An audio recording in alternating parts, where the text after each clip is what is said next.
বুকে ব্যথা নাকি? আরে না দিল্লু, ওর নাম নিতু। ওরে দেখে তৈরি হয়েছে আমার মনে প্রেমের সেতু। স্যার, আমরা এনে কেসের ইনভেস্টিগেশন করবার আইছি। সব জায়গায় অন্তত নিজে আসল চরিত্রটা তুইলা ধরেন না। তোর কি আমার চরিত্র এতটাই খারাপ মনে হয়? হ্যাঁ।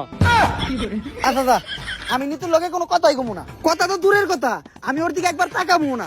এই কেসের পুরা তদন্ত তুই করিস। জি, আমাকে কেউ ডাকছিলেন? হ্যাঁ, আমি তো ডাকছি আপনারে। স্যার, এটা আপনি মুখ না পুটকি, জবানে কোনো ঠিক ঠিকানা নাই।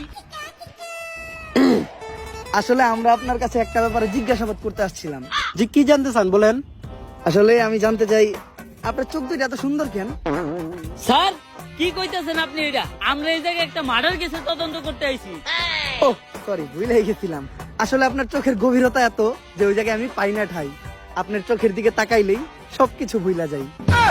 আচ্ছা, এখন আসল কথায় আসি। রিসেন্টলি এমপি ছেলে